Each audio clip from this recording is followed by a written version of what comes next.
चला था। ये सब अयोध्या में तब हो रहा था जब सूबे के तत्कालीन मुख्यमंत्री मुलायम सिंह यादव ऐलान कर चुके थे कि अयोध्या में परिंदा भी पर नहीं मार पाएगा। 1990 30 अक्टूबर जब समाजवादी पार्टी ने निहत्थे कार सेवकों पर गोलियां चलाई थी, उस समय निहत्थे कार सेवकों के सीने को यही सपा ने जो है छलनी कर दिया था। आवाज जो है तो यही रो रहे हैं कि हमको निमंत्रण नहीं दिया जा रहा है। जिन जिन ने प्रभु श्री राम का विरोध किया, राम मंदिर का विरोध किया, उनका पतन हो गया, विनष्ट हो गए, नाश हो गए, कुछ का नाश हो रहा है। कांग्रेस पार्टी ने जब से प्रभु श्री राम को काल्पनिक बताया, धरातल में चली गई है। और सपा ने जब से गोलियां चलवाई है, तब से सत्ता के लिए तरस रही है। अयोध्या में भीड़ जुटती रही, जिसमें देश भर से कार सेवा करने आए लोग भी थे। तो हर साल कार्तिक पूर्णिमा में अयोध्या में 14 कोसी परिक्रमा करने वाले भक्त भी थे। अपने सामने हुजूम को देख प्रशासन के हाथ पांव फूल गए। कार सेवकों को रोकने के लिए तत्कालीन मुख्यमंत्री मुलायम सिंह यादव ने फायरिंग के आदेश दे दिए।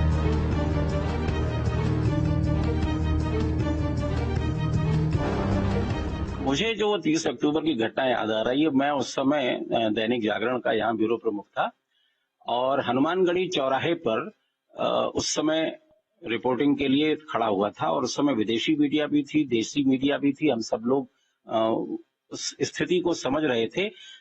हनुमानगढ़ी के ओर से यानी जो मेन राजमार्ग है वो बिल्कुल सीमा रेखा थी, वो पूरा बॉर्डर था और पूरब की ओर से यानी कि जिधर से आज कारसेवकपुरम है उधर से कारसेवकों का जत्था प्रवेश करना चाह रहा था, हनुमान जन्मभूमि की ओर जाना चाह रहा था और जन्मभूमि की ओर से जो प्रशासन, पुलिस प्रशासन था, वो उनको रोकने के लिए लगा था। तो वो एक बाउंड्री थी जहां पर उस सड़क पर दोनों ओर से धक्का मुक्का चल रहा था। इसी बीच एकदम से गोली एक चलने की आवाज आई और फिर हम सब लोग और सतर्क हो गए और जो आसपास की छतें थी उस पर हम लोग चढ़ गए देखने के लिए कहाँ है।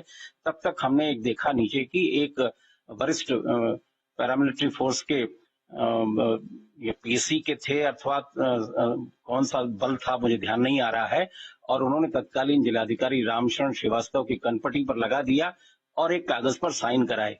तब मुझे पहली बार ये जानकारी मिली कि ऑर्डर से समझ में आया कि ऑर्डर के बाद ही गोली चलानी चाहिए, लेकिन तब तक गोलियां चल रही थी और इतना समय नहीं हो रहा था कि पहले ऑर्डर लिया जाए फिर गोलियां चलाई जाए। गोलियां चल गईं और फिर ऑन ऑर्डर्स पर सिग्नेचर कराए गए।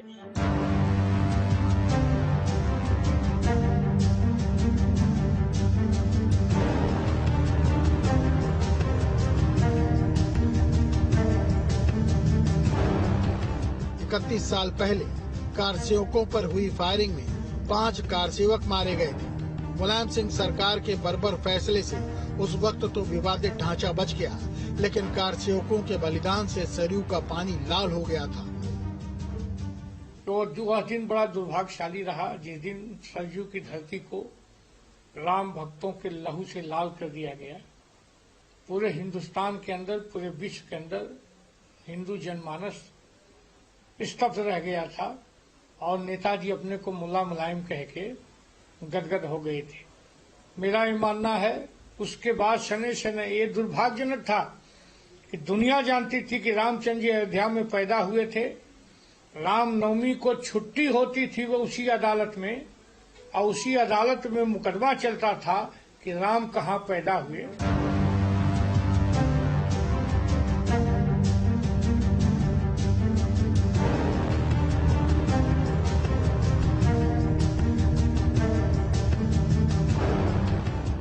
कार सेवकों पर मुलायम सरकार के इस अत्याचार से देश का माहौल गर्म हो गया। इस घटना के चलते मुलायम सिंह यादव देश भर में मौलाना मुलायम कहे जाने लगे और ये मुलायम के न रहने के बाद भी मुलायम सरकार की हिंदू विरोधी छवि अब तक उनकी पार्टी से नहीं हटी है। 6 दिसंबर 1992 को विवादित ढांचे का विध्वंस कर दिया गया। बाद में अदालत ने भी माना कि विवादित ढांचे को गिरने की घटना पूर्व नियोजित नहीं थी।